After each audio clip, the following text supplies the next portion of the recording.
Muchachas, esto está súper interesante. El tema de la exposición es la cámara oscura. Estos fueron los inicios de la fotografía que conocemos hoy en día. Es impresionante la evolución que tuvieron las cámaras desde ese momento hasta las que conocemos actualmente, que son de un tamaño pequeño, son cómodas de llevar y de utilizar, nada comparado a la cámara oscura, la cual consistía en una caja cerrada con un pequeño agujero por el que entraba una mínima cantidad de luz que proyectaba en la pared opuesta a la imagen del exterior. Victoria, pero no siempre fue así la cámara oscura. En sus inicios era distinta. Sí, Gabriela, así es. Originalmente, el modelo de la cámara oscura empleada por los pintores del Renacimiento adquiría las dimensiones de una habitación, con el objetivo de que el pintor se introdujera en ella y pudiera dibujar en su interior aquello que se reflejaba desde fuera. Para que funcionara, se situaba un papel translúcido en la parte posterior, enfrente del orificio por donde entraba la luz, el cual debía ser de proporciones reducidas para lograr que la imagen se formara correctamente. Es importante recordar que la formación de la imagen era invertida, por lo que el dibujante debía ser muy hábil para hacer las correcciones necesarias al copiar la imagen sobre el papel. Tengo entendido y he escuchado que la cámara oscura no siempre fue utilizada por pintores, ¿es cierto? Sí, Adriana, es cierto. En un principio, fue utilizada por observadores de la naturaleza, experimentadores y alquimistas con intereses empíricos o científicos. Pero esto permitió que con el paso del tiempo se lograra perfeccionar de tal manera que después de varios siglos, con algunas modificaciones, se convirtiera en una de las herramientas indispensables para la obtención de imágenes fotográficas. Incluso, uno de sus cambios más notorios fue el tamaño de la cámara. En el siglo XVI se construyeron cámaras portátiles con un objetivo de mayor diámetro dotado de lentes, con lo que la imagen ganaba en definición y luminosidad. En su mayoría estaban hechas con madera y eran utilizadas por naturalistas, científicos, topógrafos, artistas y aficionados de cualquier índole.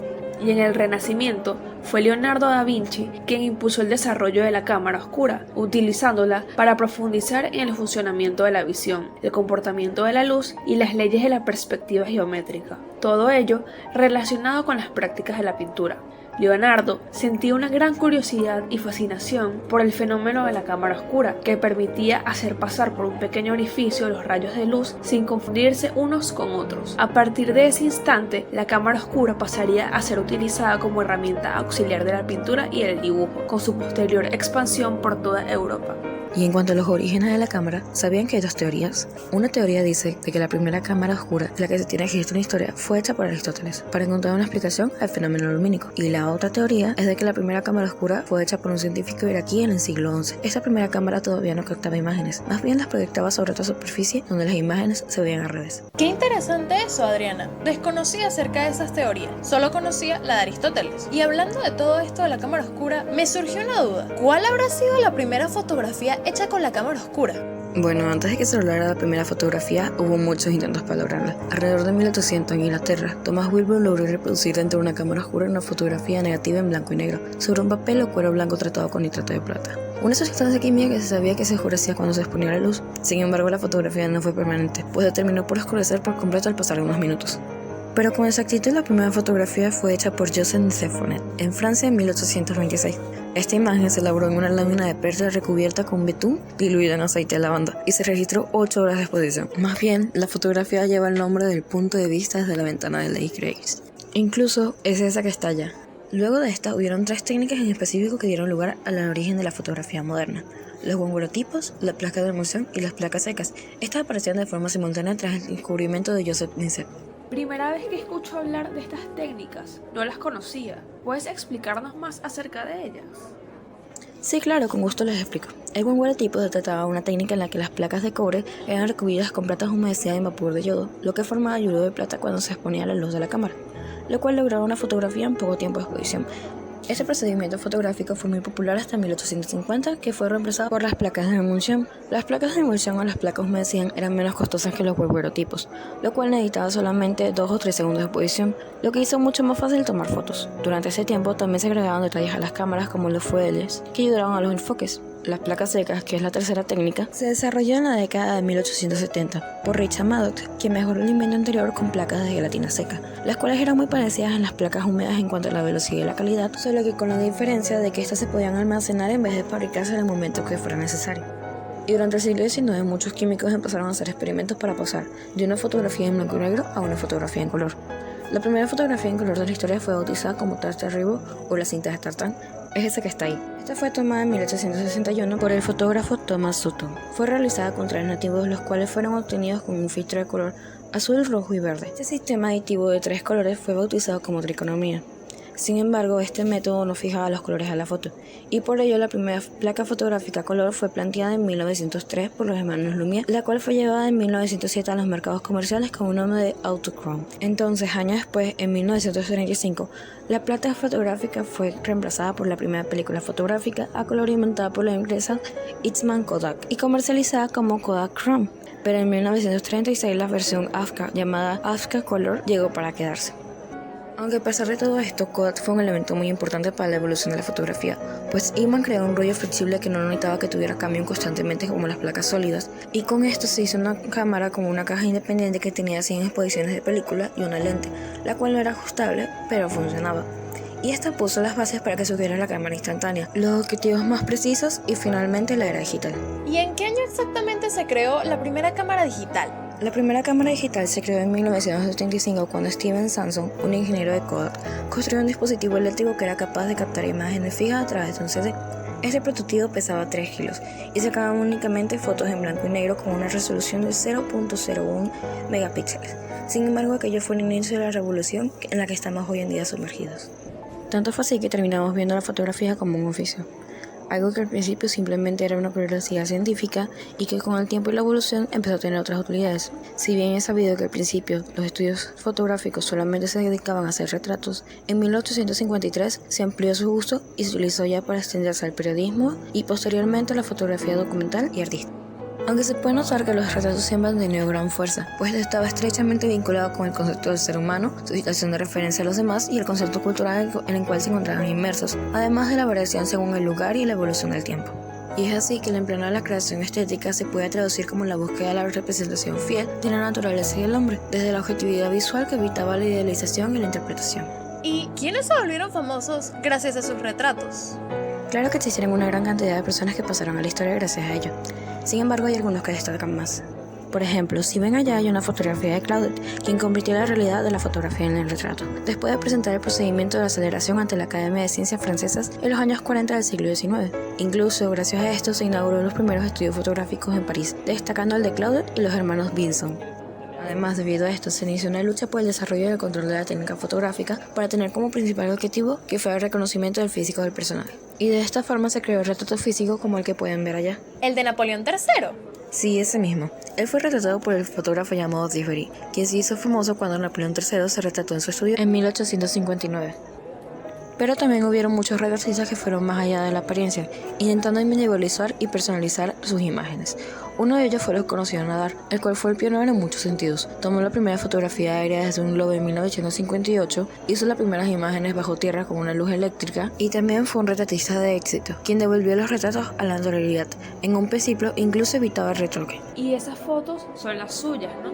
Sí, así es. Esas fueron algunas de sus fotos célebres.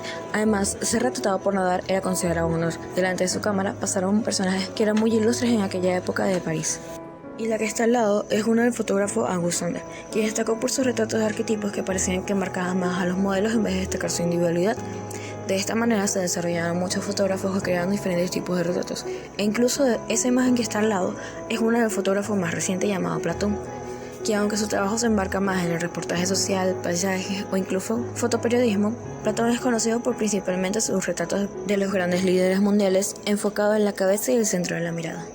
Saben que tengo una duda. Así como hemos visto en clases que las pinturas tienen artificios, ¿las fotografías también tendrán? Sí, claro, Victoria. En la fotografía, al igual que en la pintura u otras disciplinas artísticas, encontramos artificios, los cuales forman parte importante de su composición, lenguaje plástico y rasgos formales. Estos artificios ayudan a completar el discurso visual que va a adquirir y emitir la fotografía, que también es afectada por otros aspectos como la intención plástica visual elegida por el autor. ¿Y qué artificios forman parte de la fotografía? Cuéntame más. Bueno, te explico. Hay 5 artificios importantes que destacan en la fotografía. Primero está la perspectiva, que en la fotografía es la ilusión de tridimensionalidad en un medio bidimensional. Se puede usar la ilusión óptica, que es la perspectiva, para enfatizar o alterar la realidad de lo que fotografías. Pero no hay un solo tipo de perspectiva, hay varios. Por ejemplo, Existe la perspectiva lineal que, como su nombre lo dice, utiliza líneas para obtener la ilusión de espacio dentro de la imagen. Esto se logra gracias al punto de fuga, que es el lugar en un medio bidimensional donde convergen líneas oblicuas, que en un medio tridimensional serían paralelas. El punto de fuga fue un avance del Renacimiento, que permitió la representación del volumen en un solo plano. Está la perspectiva de superposición, la cual se logra al fotografiar una escena con elementos en distintos planos, unos más cerca de la cámara que otros. Se obtiene ese sentido de espacialidad en la imagen. El ojo traduce esa diferencia de tamaños entre los objetos y la percibe como distancia entre ellos. También existe la perspectiva aérea o atmosférica. Se refiere al efecto que tiene en la imagen la acumulación de partículas que hay en la atmósfera. Esa acumulación se ve en la fotografía como una pérdida de nitidez. Lo más cercano se observa claramente, sin embargo, mientras más lejos se encuentra el elemento, más difuso se vuelve. Esa diferencia nos hace percibir la distancia que existe en el paisaje. Y por último está la perspectiva forzada. Este es un truco fotográfico para crear imágenes irreales. Se juega con los planos, la distancia entre sujetos y objetos y su interacción para crear esa ilusión que va más allá de lo tridimensional. Otro de los artificios de la pintura es el ángulo. Se conoce como ángulo fotográfico a la posición que tiene la cámara al momento de fotografiar. Dependiendo del ángulo, se pueden lograr diferentes aspectos o estilos de fotografía. Entre todos los ángulos fotográficos se destacan 5 de ellos. Ángulo normal. En este tipo de ángulo se coloca el lente de la cámara al mismo nivel del suelo fotografiar. Este ángulo es perfecto para tomas más orgánicas y naturales. Ángulo picado. Este tipo de ángulo consiste en colocar la cámara fotográfica sobre el objeto y ligeramente orientada hacia el suelo. Con este ángulo se logra que el sujeto se vea más pequeño, así se podrá transmitir inferioridad o aumentar la profundidad de la fotografía. Ángulo contrapicado. Este se trata de colocar la cámara fotográfica por debajo del sujeto u objeto a fotografiar, es decir, es lo opuesto al ángulo picado. Este tipo de ángulo es ideal para transmitir superioridad o darle mayor importancia y protagonismo al sujeto fotografiado. Ángulo cenital. Este tipo de ángulo se realiza al colocar la cámara de manera perpendicular al suelo sobre el sujeto, es decir, se coloca la cámara de arriba hacia abajo. Este ángulo permite mostrar una imagen plana, por eso es perfecto para fotografiar espacios amplios y objetos pequeños. Y por último está el ángulo nadir. Este ángulo consiste en colocar la cámara fotográfica de abajo hacia arriba, de manera que quede completamente mirando al cielo. Se puede decir que el ángulo nadir es un ángulo contrapicado extremo. Este ángulo es ideal para generar una sensación de grandeza. Usualmente es utilizado para fotografiar edificios o estructuras de gran altura, ya que aporta perspectiva y profundidad a la foto. Otro de los artificios es el escorzo. El escorzo es un recurso de la pintura, del dibujo y de la fotografía, que se utiliza para dar la sensación de profundidad o perspectiva y volumen. Se utiliza para hacer referencia a un cuerpo no simplificado en posición oblicua o perpendicular al nivel visual. El efecto de escorzo existe en todos los cuerpos con volumen, pero normalmente se señala cuando es muy notorio. Y además, si observamos que el escorzo también cuenta con un punto de vista extraño o difícil, se dice que es un escorzo violento. La ilusión de movimiento. Al igual que en el caso de los planos, la fotografía y el cine comparten ciertos elementos, como en este caso es la ilusión de movimiento, más orientado hacia este último. La ilusión de movimiento nos habla de los fotogramas, frames por segundo. Cada fotograma es una imagen fija que al aparecer en una pantalla llega a nuestra retina. Aunque un fotograma puede aparecer y desaparecer de forma instantánea en la pantalla, los receptores de nuestro ojo quedan impresionados por esta luz más tiempo, y antes de que desaparezca la impresión luminosa ya nos ha llegado el siguiente fotograma. De esta forma no vemos una pausa de imágenes entre un fotograma y otro, lo que logra que percibamos un movimiento donde teóricamente no lo hay. Y ¿ustedes sabían que en la fotografía existen diferentes tipos de planos? Estos derivan del cine, así que les voy a hablar un poco sobre cada plano. El plano americano es aquel en donde la toma abarca desde la altura de las rodillas hasta la cabeza. Por ejemplo, en esta fotografía hecha por Nadar a Pierrot, un personaje de la comedia italiana, claramente se puede observar que la imagen está tomada desde las rodillas hasta su cabeza. Eso es lo que se conoce como un plano americano.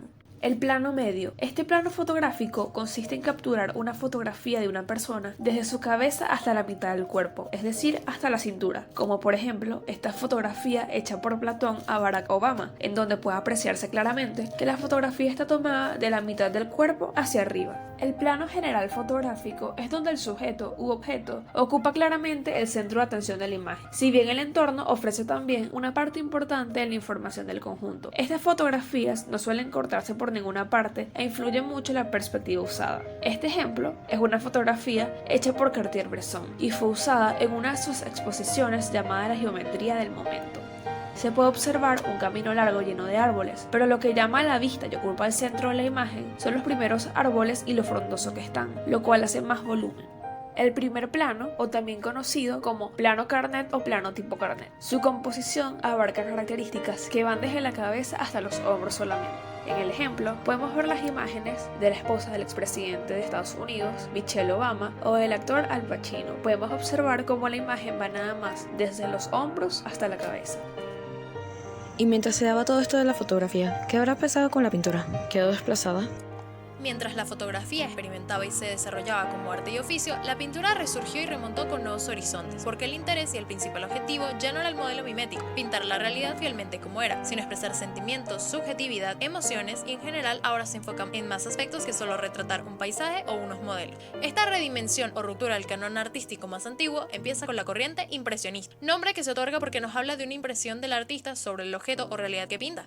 El impresionismo tiende a usar con creciente frecuencia colores puros y de bajos contrastes, generalmente fríos o cálidos y sin mezclar. Prescindieron de negros, pardos y tonos terrosos. Los artistas aprendieron a manejar la pintura más libre y sueltamente, sin tratar de ocultar sus pinceladas fragmentadas, trazos sueltos, cortos y vigorosos. Los objetos y el propio espacio no se delimitaban con líneas siguiendo los cánones renacentistas, sino que se formaban en la retina del observador a partir de sustratos imprecisos, y la luz se fue convirtiendo en el gran factor unificador de la figura y el paisaje.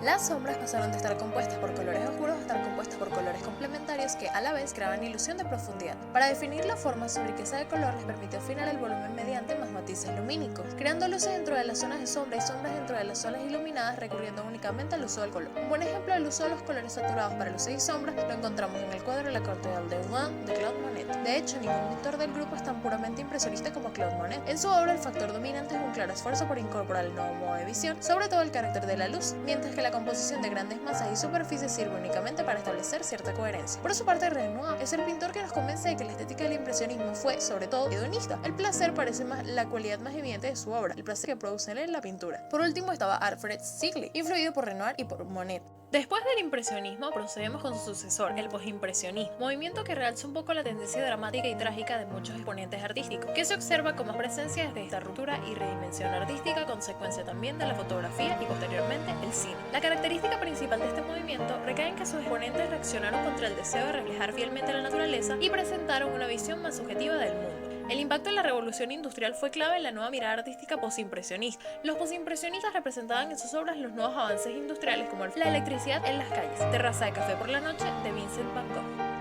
Paralela y un poco antagónicamente también se encontraba el neoimpresionismo, término adjudicado al movimiento porque señalaba que las raíces del mismo se situaban en las artes visuales del impresionismo. Empleaba técnicas como el divisionismo o puntillismo y trabajaba con una paleta de colores puros, algunos matizados con blanco, lo que generaba más colores y graduaciones. Los colores se mezclan en el ojo del espectador si éste se coloca a la debida distancia, es decir, emplea la mezcla óptica. El objeto de la descomposición de los colores es conferir al color el mayor esplendor posible, crear una luz coloreada, el brillo de la luz y los colores de la naturaleza.